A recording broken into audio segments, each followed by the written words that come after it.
Plan అన్నది ఒక kind of documentation and strategy అన్నది ఇంకొక డిఫరెంట్ కైండ్ ఆఫ్ డాక్యుమెంటేషన్. ఏంటి స్ట్రాటజీలో మనం చేయాల్సింది ఏంటి? అల్టిమేట్లీ రెండు ఒకటే డాక్యుమెంట్. ఒకటేమో వర్డ్ డాక్యుమెంట్ లో కంటెంట్ రాస్తే, ఇందులో పవర్ పాయింట్ ప్రెజెంటేషన్ లో కంటెంట్ రాస్తారు. కంటెంట్ అంతా వన్ అండ్ ద సేమ్, కొంచెం ఎలాబొరేటెడ్ వేలో ఉంటది. ఓకే, సో కంటెంట్ మొత్తం ఒకటేలా ఉంటది, కానీ ఇది కొంచెం ఎలాబొరేటెడ్ వేలో ఉంటది మనకంతే. ఇది ఈ స్ట్రాటజీ అన్నది. ఇప్పుడు ఈ స్ట్రాటజీ ఎలా ఉంటది అంటే కనుక, let me show you the test strategy template. ఇది మీకు ఈ ప్లాన్ కానీ ఈ స్ట్రాటజీ కానీ రెండు కూడా మా ప్రీవియస్ ఆర్గనైజేషన్స్ లో మేము చేసినవేనండి. ఓకే, ఈ రెండు కూడా మేము ప్రీవియస్ ఆర్గనైజేషన్స్ లో మేము వాడినవే. జస్ట్ మీకు ఆ రెఫరెన్స్ కోసం మనం ఇక్కడ చూపిస్తాం అనమాట. సో స్ట్రాటజీలోకి వెళ్ళినప్పుడు ఫస్ట్ ఈ డాక్యుమెంట్ ఎందుకోసమో, అసలు ఎవరెవరు ఈ డాక్యుమెంట్ ని చదువుతారు, ఈ స్ట్రాటజీలోకి వచ్చేసరికి ఏమేమి ఉంటాయి, అసలు ప్రాజెక్ట్ లో నీకు ఉండే టెస్టింగ్ ఏమేమి ఉన్నాయి, ఇవి different types of testings. Unit test అని, సిస్టమ్ టెస్ట్ అని, సిస్టమ్ ఇంటిగ్రేషన్ టెస్ట్ అని, ఎండ్ టు ఎండ్ టెస్ట్ అని, user acceptance, penetration, performance, regression, ఇలా రకరకాల టైప్స్ ఆఫ్ టెస్టింగ్స్ ఉంటాయి అన్నమాట.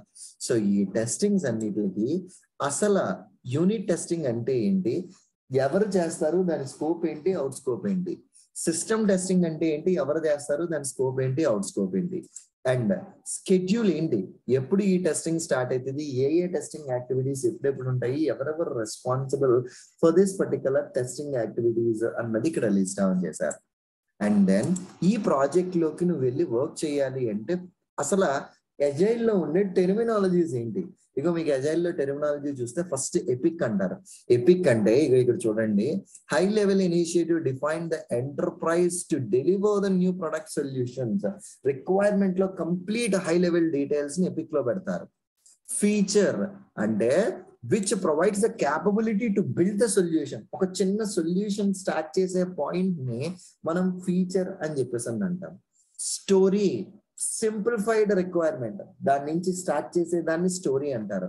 టాస్క్ అంటే కనుక అందులో పని చేయాల్సిన చిన్న మొక్కని టాస్క్ అని చెప్పేసి అని అంటాం అన్నమాట. ఇది అజైల్ లో వాడే టెర్మినాలజీ, మనం రియల్ వరల్డ్ లో అజైల్ లో వాడే టెర్మినాలజీ.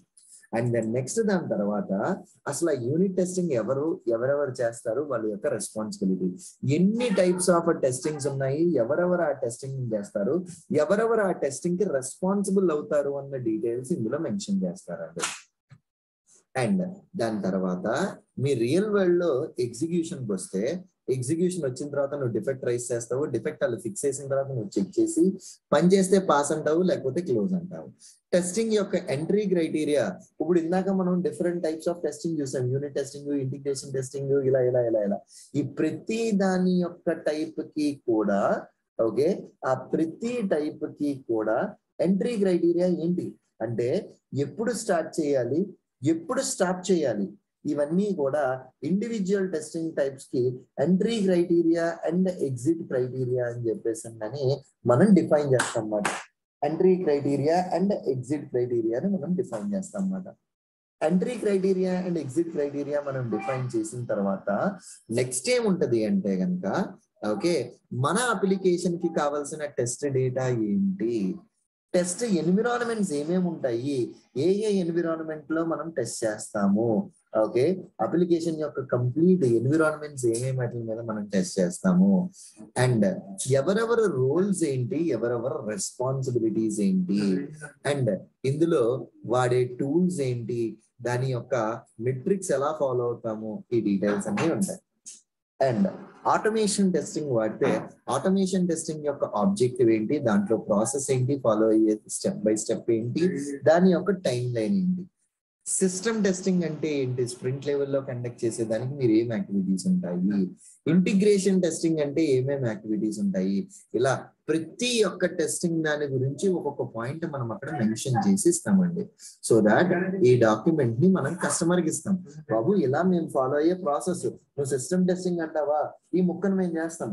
సిస్టమ్ ఇంటిగ్రేషన్ టెస్టింగ్ అంటావా, ఇదిగే ఈ ముక్క మాత్రమే చేస్తాం. ఈ డాక్యుమెంట్ లో మేము ఏమేం చేస్తామో లిస్ట్ డౌన్ చేస్తాము, ఇవన్నీ నువ్వు చెక్ చేసుకో అని చెప్పేసి అని we will give it to the customer మాట. Okay, we will give it to the customer. That's it. Any doubts on this one అండి? Okay okay and then once ఇట్లా మనకి టెస్టింగ్ ఈ స్ట్రాటజీస్ ఇవన్నీ కూడా ఇవి ఎవరు ప్రిపేర్ చేస్తారు అంటే మేనేజర్లు, లీడ్లు, ఎవరికైతే more than 8 years of experience ఉంటుందో వాళ్ళు ఈ డాక్యుమెంట్లు ప్రిపేర్ చేస్తారు. ఈ డాక్యుమెంట్లు మొత్తం ప్రిపేర్ చేసి కస్టమర్ కి డీటెయిల్స్ షేర్ చేసి ఆ డీటెయిల్స్ అంతా కస్టమర్ తో ఒక రివ్యూ మీటింగ్ కండక్ట్ చేసి కస్టమర్ తో డిస్కస్ చేస్తారు అన్నమాట. ఇది రియల్ వరల్డ్ లో ఫాలో అయ్యే ప్రాసెస్. మిమ్మల్ని టెస్టింగ్ చెయ్యండి అంటే ఫస్ట్ టెస్టింగ్ మీకు ఇక్కడే స్టార్ట్ అవుతుందండి. ఓకే, మిమ్మల్ని టెస్టింగ్ చెయ్యండి అంటే కనుక మీ యొక్క టెస్టింగ్ ఫస్ట్ ఇక్కడే స్టార్ట్ అవుతుంది. ఎక్కడ? ప్లానింగ్ ఫేజ్ లో మీ మేనేజర్లు, లీడ్లు కూడా వాళ్ళు ఏం చేస్తారు అంటే test plan, test strategy prepare చేసి కస్టమర్కి ఇచ్చేస్తారు. బాబు ఇది మేము ఫాలో అయ్యే స్ట్రాటజీ, ఇది మేము ఫాలో అయ్యే ప్లాన్, ఈ ప్రాజెక్ట్ మీద మేము ఫాలో అయ్యే ప్లాన్ ఇది, ఇలా మేము చేస్తాం, నీకు ఇష్టమైన ఇంకేమైనా సజెషన్స్ ఉన్నాయా ఏంటి, ఈ డీటెయిల్స్ అన్ని కస్టమర్ దగ్గర నుంచి మనం తెలుసుకుంటా ఉంటాం అన్నమాట. సో ఈ మొత్తాన్ని మనం ఏమంటాము అంటే కనుక test strategies are a test plan. The whole process మనం ఇది టెస్ట్ ప్లానింగ్ ఫేజ్ అని చెప్పేసిందని అంటామండి. Okay, perfect. అండ్ మన నెక్స్ట్ సెషన్ లో టెస్ట్ స్ట్రాటజీ గురించి మొత్తం అంతా మనం చెప్పుకున్నాం కాబట్టి నెక్స్ట్ సెషన్ లో టెస్ట్ అనాలిసిస్ ఫేజ్ గురించి చెప్పుకున్నాం. ఓకేనా? Test analysis phase we will continue in the next. మనం ఆల్రెడీ టెస్ట్ ప్లానింగ్ చూసేసాం. నెక్స్ట్ అనాలిసిస్ ఎవరు చేస్తారు? మనం టెస్టర్లు. ఈ అనాలిసిస్ ఫేజ్ లో మీరు ఏం చేస్తారు అంటే మనకి ఏదైతే రిక్వైర్మెంట్ ఉన్నదో ఆ రిక్వైర్మెంట్ ని కరెక్ట్ గా అర్థం చేసుకోవడానికి ట్రై చేస్తాం. ఏంటి దాని మీనింగ్? కరెక్ట్ గా అర్థం చేసుకోవడానికి ట్రై చేయడం. ఏంటి దాని యొక్క డీటెయిల్స్ అంటే సింపుల్ అండి. నేను ఒక ఐఫోన్ 14 Pro Max కొన్నాను అనుకుంటున్నానండి. ఐఫోన్ 14 Pro Max కొన్నాం అనుకున్నప్పుడు డైరెక్ట్లీ కొనేయడం వల్ల ఉపయోగం లేదు. ఆ కొనక ముందర ఆ ఫోన్ యొక్క ఫీచర్స్ ఏంటి, అందులో ఎన్ని ఫీచర్స్ నాకు ఉపయోగపడతాయి, ఎన్ని ఫీచర్స్ నాకు ఉపయోగపడవు, ఈ డీటెయిల్స్ అన్ని తెలుసుకుని ఆ తర్వాత నేను ఫోన్ కొంటే నాకు అవసరం అయితే యూజ్ అంటే, లేకపోతే యూజ్ ఉండదు. అంతే కదా? అంటే ఎవరైతే పర్చేస్ చేద్దాం అనుకుంటున్నారో ఫస్ట్ దాని మీద అనాలిసిస్ చేసి then they are going to use it. The same way ఇక్కడ కూడా ఎవరైతే ఈ అప్లికేషన్ ని టెస్ట్ చేస్తారో ఆ రిక్వైర్మెంట్ ని ఓపెన్ చేసి ఆ రిక్వైర్మెంట్ ని అర్థం చేసుకుని ఫుల్ ఫ్లెడ్జ్డ్ డీటెయిల్స్ ఆ రిక్వైర్మెంట్ గురించి తెలుసుకుంటాం. మన దగ్గర ఆ రిక్వైర్మెంట్ మీద ఫుల్ లెవెల్ ఆఫ్ డీటెయిల్స్ ఉంటే దెన్ ఆ రిక్వైర్మెంట్ కరెక్ట్ గా అర్థమవుతుంది. అప్పుడు మాత్రమే మనం ఎఫెక్టివ్ వేలో టెస్ట్ చేయగలం ఈ అనాలిసిస్ ఫేజ్ లో. ఇప్పుడు ఈ అనాలిసిస్ ఫేజ్ లో మనం టెస్ట్ చేసేటప్పుడు ఒక 4-5 పాయింట్లు మన మైండ్ లోకి వచ్చింది. ఓకే, ఇవి మనం ఇప్పుడు చెక్ చేయాలి అన్నది. మీకు ఈ రోజు అనాలిసిస్ కి ఇచ్చారు, ఒక 1 month పోయిన తర్వాత మీకు టెస్టింగ్ ఇస్తే ఆ 4-5 పాయింట్లు మీకు గుర్తుండవు. కాబట్టి ఇమీడియట్లీ మనం ఏం చేస్తాము అంటే అనలైజ్ చేసిన వెంటనే మనం టెస్ట్ కేసెస్ ని క్రియేట్ చేసేస్తాం. అనలైజ్ చేసిన వెంటనే మన యొక్క టెస్ట్ కేసెస్ ని మనం క్రియేట్ చేసేస్తాం. క్రియేట్ చేసి ఏం చేస్తాము? ఒక డాక్యుమెంట్ లో పెడతాం. నేను అనాలిసిస్ చేసినప్పుడు నాకు ఇది అర్థమైంది, ఇందులో ఇది చేస్తే కరెక్ట్, అప్లికేషన్ కరెక్ట్ గా పనిచేస్తుందా లేదా అన్నది చెక్ చేయడం కోసం ఇది చెయ్యాలి అని టెస్ట్ కేసెస్ డిజైన్ చేసేస్తాం. అల్టిమేట్లీ అనాలిసిస్ ఫేజ్ లో we're going to analyze whether the developed application is working or else whether the features whatever we have అన్నదాన్ని మనం చూసి what are all those features, దాని వల్ల పాయింట్ ఏంటి, ఈ డీటెయిల్స్ అన్ని తెలుసుకుంటాం. ఒక ఎగ్జాంపుల్ ఎట్లా చెప్పొచ్చు అంటేనండి, ఇప్పుడు ఫర్ సపోజ్ హరిణిని, నిఖిల్ని నేను ఒక కొత్త ప్రాజెక్ట్ లోకి నేను మ్యాప్ చేసేస్తున్నాను అనుకోండి. సో వాళ్ళకి మ్యాప్ చేసిన వెంటనే వాళ్ళ డీటెయిల్స్కి వెళ్ళిన వెంటనే వాళ్ళిద్దరూ ఫస్ట్ ఏం చేస్తారంటే వాళ్ళ ప్రాజెక్ట్ అంటే ఏంటి, ఎవరు కస్టమరు, ప్రాజెక్ట్ ఎందుకు, దేనికోసం ఈ ప్రాజెక్ట్ ని వాడుతున్నారు, ఎవరెవరు ఈ ప్రాజెక్ట్ ని యూజ్ చేస్తారు, దాని యొక్క డీటెయిల్స్ ఏంటి, మొత్తం అన్ని కూడా వాళ్ళు పర్సనల్లీ అనాలిసిస్ చేసుకుంటారు. ఓకే, మొత్తం అన్ని కూడా వాళ్ళు పర్సనల్లీ అనాలిసిస్ చేసుకుంటారు. ఆ అనాలిసిస్ చేసుకుని కస్టమర్ గురించి కొంచెం డీటెయిల్స్ అన్ని తెలిసిన తర్వాత దెన్ వాళ్ళ డీటెయిల్స్ అన్ని తెలుసుకున్న తర్వాత దెన్ బిజినెస్ అనలిస్ట్ దగ్గరికి వెళ్ళి ఇంకా ఫుల్ డీటెయిల్స్, బాబు ఈ ప్రాజెక్ట్ ఏంటి, దీని గురించి ఫుల్ ప్లెజ్డ్ డీటెయిల్స్ ఎక్కువ అర్థం అవ్వాలి అన్నది మనం తెలుసుకుని రిక్వైర్మెంట్ బై రిక్వైర్మెంట్ ప్రతి రిక్వైర్మెంట్ గురించి మనం ఫుల్ ప్లెజ్డ్ డీటెయిల్స్ తెలుసుకుని మనం ఆ ప్రాజెక్ట్ ని ఎఫెక్టివ్ వేలో టెస్ట్ చేసుకుంటాము. మనకి తెలిస్తేనే టెస్ట్ చేయగలం. ఆ తెలుసుకున్న మన కాన్సెప్ట్ ని we are going to see as part of an analysis. So first మిమ్మల్ని ప్రాజెక్ట్ మ్యాప్ చేసిన వెంటనే మీరు కొంత అనాలిసిస్ చేసి తెలుసుకుంటారు గూగుల్లో నెతికి. అంటే ఇప్పుడు ఫర్ సపోజ్ నేను మిమ్మల్ని అందరినీ తీసుకెళ్ళి నేను ఏం చెప్తానంటే మిమ్మల్ని హాలీవుడ్ పార్క్స్ కి మ్యాప్ చేశాను అన్నాను అనుకోండి.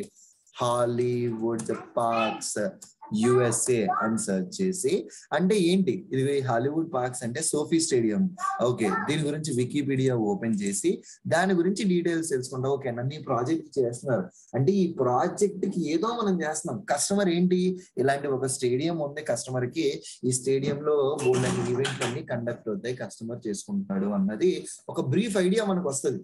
వచ్చిన తర్వాత మీ బిజినెస్ అనలిస్ట్ మీకు చెప్తాడు, ఓకే మన ప్రాజెక్ట్ లో ఈ కస్టమర్ కి మనం వెబ్సైట్ డెవలప్ చేసేస్తున్నామండి అని చెప్తారు. అప్పుడు ఏ వెబ్సైట్ ఏమేమి ఫీచర్స్ ఉన్నాయి, ఒక్కొక్క ఫీచర్ లెవెల్ అనాలిసిస్ అన్నది డౌన్ ది లైన్ ఎదరికి వెళ్ళే కొద్ది వస్తుంది. ఓకే ఇది అనాలిసిస్ ఫేజ్. అనాలిసిస్ ఫేజ్ లో ఫస్ట్ ప్రాజెక్ట్ గురించి మనకి డీటెయిల్స్ తెలిసిన తర్వాత నెక్స్ట్ మనకి అనాలిసిస్ ఫేజ్ లో requirement by requirement we will get a more details and we will analyze requirement by requirement only. ఒకదాని తర్వాత ఒక్కొక్క రిక్వైర్మెంట్, ఫస్ట్ ఒక రిక్వైర్మెంట్ అనాలిసిస్ చేస్తాం. అనాలిసిస్ చేసిన తర్వాత ఓకే ఇందులో ఇవన్నీ చాలా ఇంపార్టెంట్ పాయింట్స్, ఇట్లా మనం చెక్ చేయాలి అని తెలుసుకుని then we will test all those things. వాళ్ళకి టెస్ట్ చేసే ముంగట ఈ డిజైన్ ఫేజ్ లో we will write down the test cases. ఈ డిజైన్ ఫేజ్ అనేది కంప్లీట్లీ డిఫరెంట్ థింగ్. ఈ డిజైన్ ఫేజ్ లో మనం ఏం చేస్తామంటే టెస్టర్ లో టెస్ట్ సినారియోస్ కానీ టెస్ట్ కేసెస్ కానీ ప్రిపేర్ చేస్తాం అన్నమాట. టెస్ట్ సినారియోస్ కానీ టెస్ట్ కేసెస్ కానీ. Test scenarios high level business functionality under test, high level business functionality under test.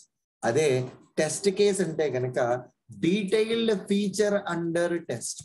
ఇప్పుడు ఎగ్జాంపుల్ మన యొక్క వెబ్సైట్ లోనే మన యొక్క libby.com లోనే ఓకే లాగిన్ ఫంక్షనాలిటీ అన్నది ఒక టెస్ట్ సినారియో అవుతుందండి.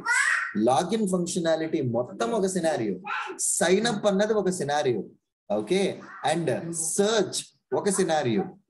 ఇవే టెస్ట్ కేసెస్. లాగిన్ లోకి వచ్చేసరికి వ్యాలిడ్ యూజర్ నేమ్, ఇన్వాలిడ్, రకరకాల కాంబినేషన్స్ మన యొక్క టెస్ట్ కేసెస్ అయితే అన్నమాట. Okay test scenarios and as well as test cases. Anyways మన యొక్క నెక్స్ట్ సెషన్ లో టెస్ట్ సినారియోస్ గురించి టెస్ట్ కేసెస్ గురించి ఇన్ డెప్త్ లెవెల్ డీటెయిల్స్ చూసి మనం టెస్ట్ కేసెస్ క్రియేట్ చేసి మీకు అసైన్మెంట్ కూడా టెస్ట్ కేసెస్ మీదే ఇస్తాము. That we will see as part of the next